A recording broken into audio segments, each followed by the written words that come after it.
No vídeo de hoje vamos falar de ciência brasileira com rigor histórico. Datas conferidas, contextos internacional explicado e nada de mito. Apenas o que é sustentado por registro e documentação. Para quem não nos conhece, o meu nome é Thiago. Meu nome é Gustavo. E se você curtiu o tema desse vídeo, já deixa seu like, compartilha esse vídeo com seu amigo e se inscreva no canal. Nós dois te esperamos até o final do vídeo.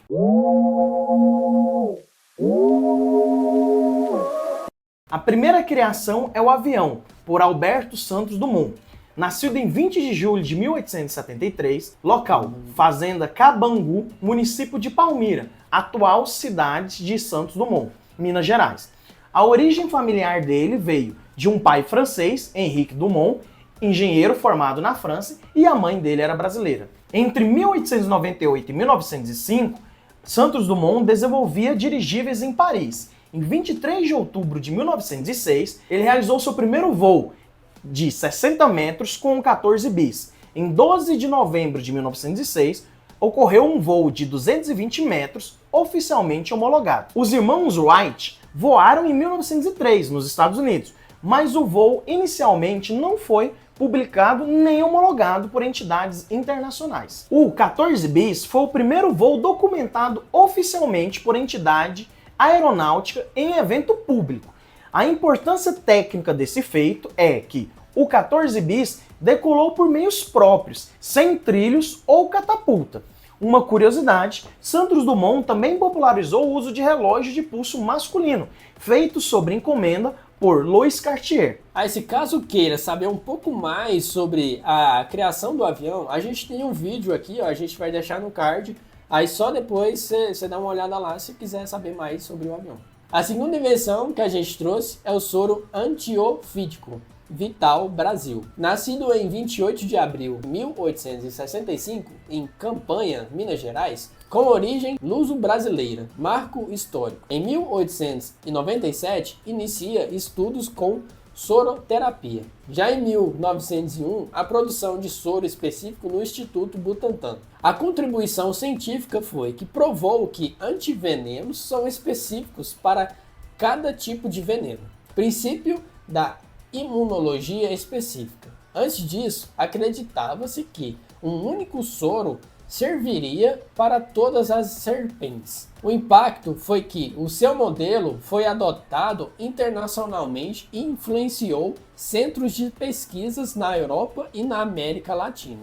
Em terceiro é a transmissão de voz sem fio, por Roberto Landel de Moura. Nascido em 21 de janeiro de 1861, em Porto Alegre, com origem familiar portuguesa. A linha do tempo. Em 1893, demonstrações públicas em São Paulo e em 1904, patentes registradas nos Estados Unidos. Os aspectos técnicos é que ele desenvolveu transmissores de ondas eletromagnéticas capazes de enviar voz humana. O contexto. Marconi patenteou o sistema telegráfico sem fio comercialmente viável.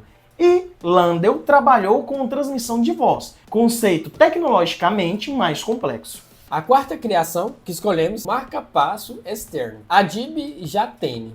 Nascido em 4 de junho de 1929 em Chapuri, Acre, com origem familiar libanesa. Em 1958, o desenvolvimento de marca-passo externo portátil no Brasil. A importância foi que o primeiro marca-passo implantável do mundo surgiu na Suécia, em 1958. Mas Jatene desenvolveu a versão adaptada e funcional para hospitais brasileiros. A sua contribuição maior, ele também foi pioneiro em cirurgia de revascularização do miocárdio no Brasil. Em quinto lugar, a gente tem a física de partículas pelo César Lattice. Nascido em 11 de julho de 1924, em Curitiba, Paraná, origem com pai italiano, em 1947, a confirmação experimental de uma nova partícula, o meson pi. A importância científica dessa descoberta foi que o meson pi confirmou a teoria de Hideki Iwakawa sobre forças nucleares. O Nobel de 1950, concedida a Cecil Powell pelo método fotográfico usado na detecção. Qual que foi o impacto dessa descoberta? César Lattice ajudou a fundar o CNPq, que é o Conselho Nacional de Pesquisa Brasileiro, e consolidou a física brasileira. Em sexto lugar, fica o identificador de chamadas, mais conhecido como BINA, o Nélio José Nicolai, nascido em 27 de abril de 1940, em Belo Horizonte, Minas Gerais. Em 1977, o Depósito de Patentes Brasileiro do Sistema Identificador de Chamadas. O contexto técnico. Tecnologias de identificação de chamadas também foram desenvolvidas em sistemas de telecomunicações nos Estados Unidos e Europa. Nicolai também patenteou no Brasil um sistema identificador de chamadas chamado BINA. Disputas judiciais posteriormente envolveram reconhecimento e compensação financeira. Em sétimo, colocamos a urna eletrônica. Qual que é a linha do tempo? Em 1996, a primeira utilização ampla. Em 2000, eleições totalmente informatizadas. Qual que foi o contexto? Outros países também testaram votações eletrônicas,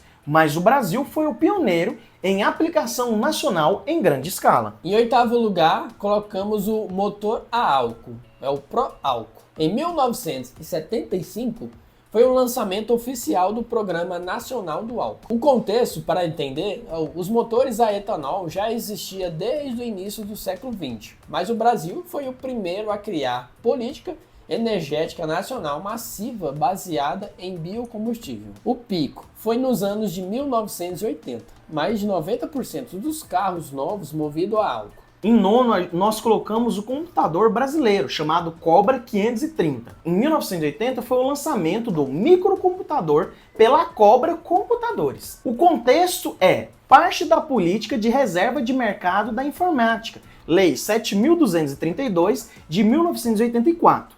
O objetivo era fortalecer a indústria nacional frente a empresas como IBM e Apple. E por último, foi a escova progressiva, na década de 1990, que foi o desenvolvimento e a popularização no Brasil. O processo químico baseado na reorganização temporal das ligações da queratina capilar. Posteriormente, surgiram regulações sanitárias por uso de formol. A história da ciência brasileira é complexa. Em alguns casos fomos pioneiros, em outros contribuímos para avanços globais em colaboração internacional.